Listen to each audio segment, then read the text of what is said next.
मैं ये आप लोगों को कहना चाहती हूँ, हेमंत चितनी के अंदर में रह करके अपना संघर्ष कर रहे हैं, लेकिन बाहर में एक जन हेमंत सोरेन है और इस संघर्ष को आप लोगों को आगे बढ़ाना है। क्योंकि ये जो चुनाव है, ये बीजेपी बनाम हमारी जनता का चुनाव है और ये जनता का प्रतिनिधित्व हमारे इंडिया गठबंधन के हमारे प्रत्याशी कर रहे हैं।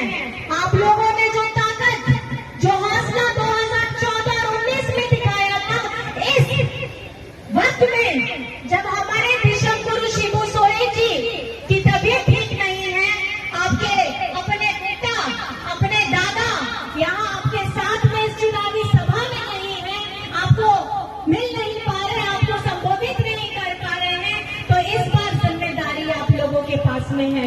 क्या आप अपनी जिम्मेदारी निभाइएगा? दोनों हाथ उठा करके आप दिखाइए कि क्या अपनी जिम्मेदारी निभाइएगा।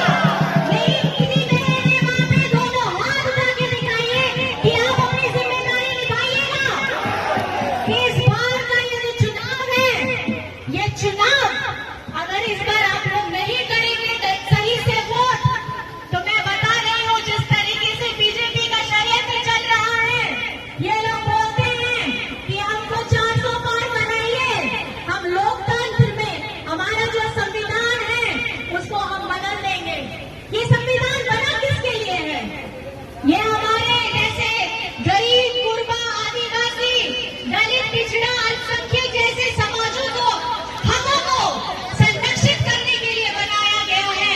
आज हम जिस तरीके से वोट देते हैं, ये वोट की भी जो सुविधा मिली है हमको संविधान से मिली है और आज ये संविधान